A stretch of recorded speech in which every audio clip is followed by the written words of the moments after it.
Eu comecei o ano de 2025 sem grande expectativa.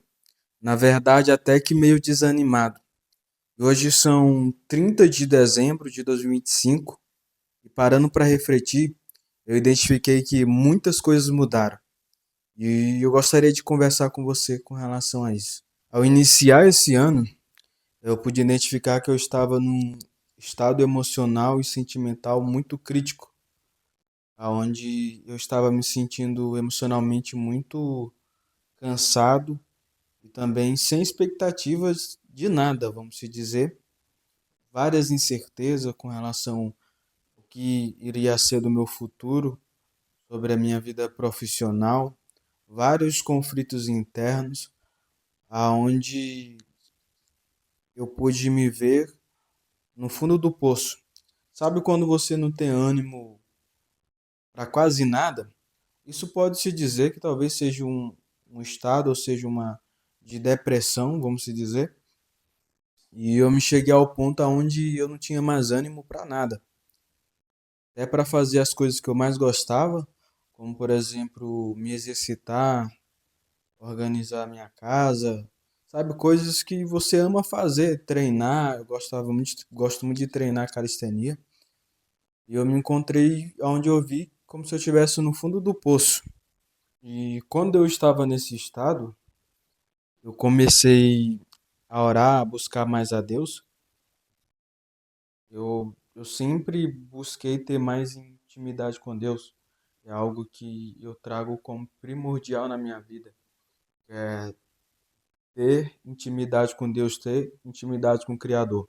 Eu vou falar até algo aqui que me veio à memória, mesmo ter passado por tudo isso durante esse ano, mas era como se eu já soubesse por, por tudo que eu iria passar nesse ano.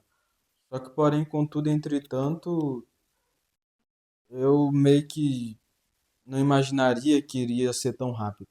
No início do ano passado, não, perdão, no final do ano passado, eu tive alguns sonhos e é uma das formas que eu vejo que Deus ele fala muito comigo nos sonhos, coisas às vezes simples do dia a dia, é algo assim mais de conversar. Geralmente eu não abro muito isso, eu não falo muito sobre isso, mas é uma forma que Deus ele fala muito comigo. Eu sinto que Deus fala muito comigo através disso. Às vezes coisas simples que acontecem no dia a dia, às vezes eu já sei.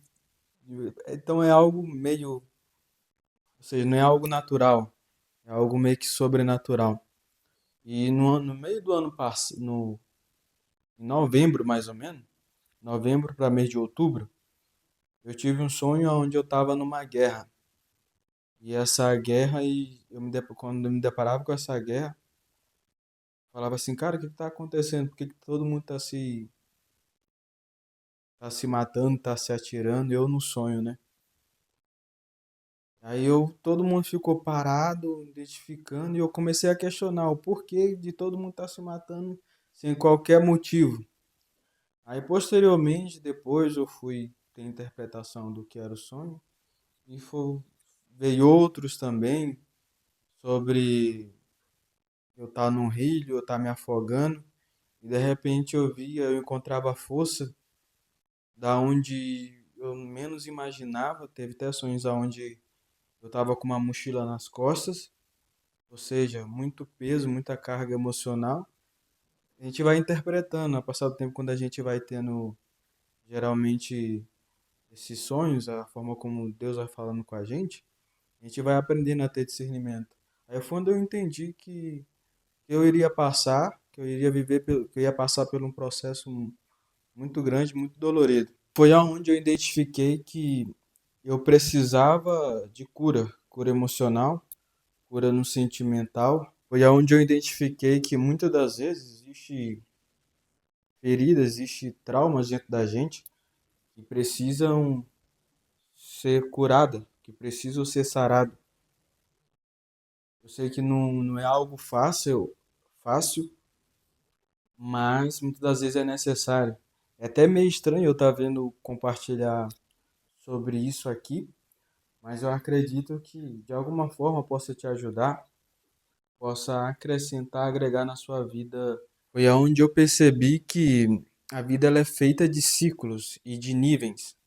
Existem certos níveis que para você chegar lá, você vai ter que abrir mão de alguma coisa, você vai precisar ser curado, você vai precisar ser tratado. Durante esse período eu entendi muito sobre isso. Você vai ter que aprender a lidar com a rejeição, você vai ter que aprender a lidar com a insegurança, você vai ter que aprender a lidar com a dor do abandono. Tudo isso, no sentido emocional, você vai ter que estar curado, somente se você for acessar outros níveis. E pasme, uma das coisas que eu aprendi é que quando a gente almeja e pensa que conquistou algumas coisas, vai ser tudo tranquilo. Eu aprendi que na tempestade, que muitas das vezes Deus ele age. Eu não imaginaria que eu iria chegar a comprar um apartamento, mesmo me vendo vivendo em todo esse turbilhão, muitas coisas acontecendo, eu consegui comprar um apartamento. Provavelmente esse final ano que vem vai estar pronto. Eu consegui vencer muitos conflitos internos, ser curado de várias questões dentro de mim. E hoje, no final do ano, eu paro para refletir que tem valido a pena. Tem valido a pena. E foi aonde eu aprendi sobre desapego.